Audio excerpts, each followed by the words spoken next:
Ladies and gentlemen, on behalf of Delta Airlines, it's my pleasure to welcome you to the United States of America.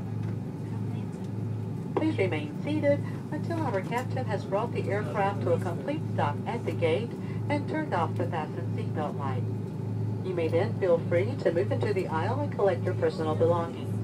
Please use caution when opening the overhead compartments and close them securely.